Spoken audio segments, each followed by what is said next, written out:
السلام علیکم ورحمۃ اللہ وبرکاتہ۔ معزز ناظرین، نماز کے شرائط چل رہے ہیں اور پچھلی ویڈیوز میں ہم نے نماز کے کچھ شرائط کا ذکر کیا تھا۔ آج نماز کے شرائط میں سے ایک شرط قبلہ رخ ہونا، یہ بھی ایک اہم شرط ہے۔ یعنی نماز شروع کرنے سے پہلے جن چیزوں کی رعایت ضروری ہوتی ہے ان چیزوں میں سے ایک قبلے کی جانب رخ کرنا ہے۔ بہت سارے احباب کے ذہن میں غالباً یہ سوال آتا ہے کہ قبلے کی جانب رخ کرنے کا حکم کیوں دیا گیا؟ بہرحال یہ اللہ کا حکم ہے، جو ہماری عقل میں آئے تب بھی ہمیں ماننا ہی ہے اور نہ آئے تب بھی ماننا ہے۔ لیکن علماء نے اس بارے میں حکمت یہ لکھی ہے کہ اللہ تعالیٰ نے قبلے کی جانب رخ کر کے نماز پڑھنے کا حکم اس لیے دیا تاکہ سب لوگ جب مسجد میں آئیں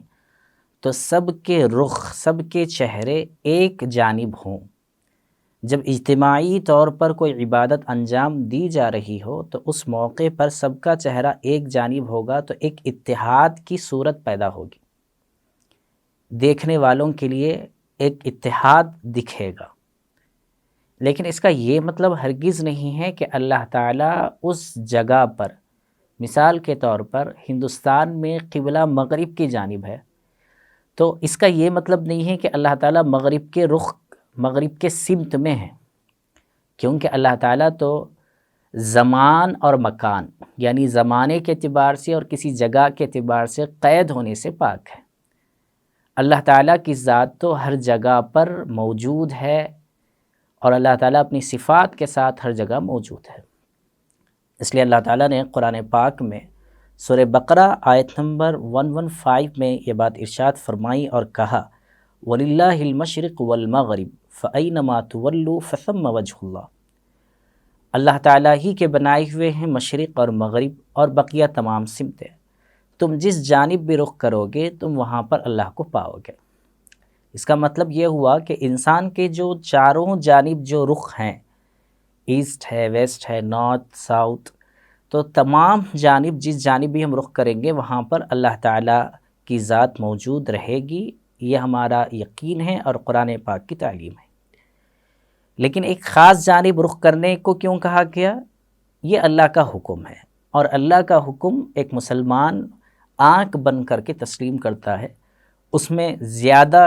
حکمت اور زیادہ عقل میں آنے والی باتوں کے پیچھے نہیں پڑتا۔ اس لیے ہم دیکھیں گے کہ جب نبی کریم صلی اللہ علیہ وسلم مکہ مکرمہ میں تھے تو آپ صلی اللہ علیہ وسلم جو نماز پڑھا کرتے تھے بیت اللہ کے اندر،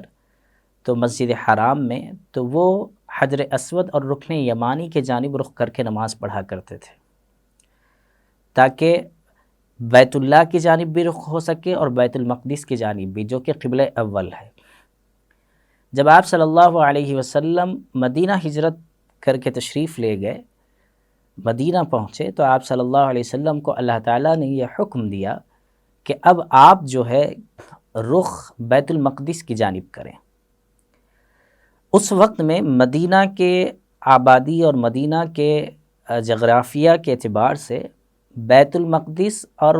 بیت الحرام، مسجد حرام، دونوں بالکل جانب مخالف تھے، یعنی یہ ایک جانب ہے تو یہ دوسرے جانب تھا۔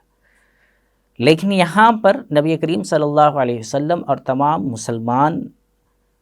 نے آپ صلی اللہ علیہ وسلم کے بتانے کے بعد میں اللہ تعالیٰ کے حکم کو پورا کرتے ہوئے بیت المقدس کی جانب رخ کر کے نماز پڑھا۔ علماء لکھتے ہیں کہ 16-17 مہینے آپ صلی اللہ علیہ وسلم نے اس جانب رخ کر کے نماز پڑھائی ہے۔ تو اس سے یہ بات معلوم ہوتی ہے کہ ایک مسلمان قبلے کی جانب اللہ ہیں یہ اس کا تصور نہیں ہے، اس کا یقین اور اس کا اعتقاد تو یہ ہے کہ اللہ تعالیٰ تو ہر جانب ہے، لیکن ایک جانب اللہ تعالیٰ نے حکم دیا ہے، اس لیے وہ نماز اس جانب رخ کر کے پڑھتے ہیں۔ بیت اللہ کے وقت میں مکہ مکرمہ میں حضور صلی اللہ علیہ وسلم نے مسجد حرام کی جانب رخ کر کے نماز پڑھا، اور پھر یہاں پر مدینہ پہنچنے کے بعد میں بیت المقدس کی جانب رخ کر کے نماز پڑھا۔ تو دونوں جانب بھی حضور صلی اللہ علیہ وسلم نے اپنے جانب سے کوئی بات نہیں کہی بلکہ اللہ کا حکم پورا کیا۔ اس سے معلوم ہوتا ہے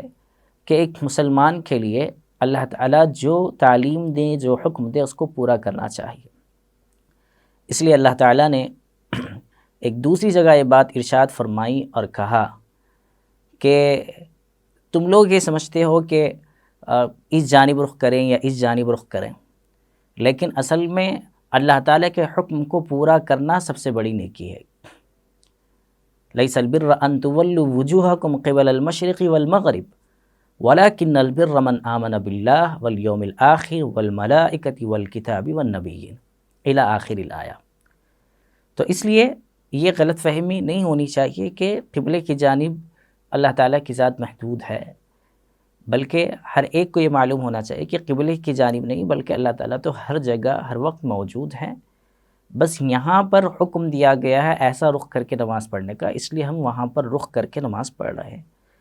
اللہ تعالیٰ سے دعا ہے کہ اللہ تعالیٰ ہمیں کہنے اور سننے سے زیادہ عمل کی توفیق عطا فرمائے۔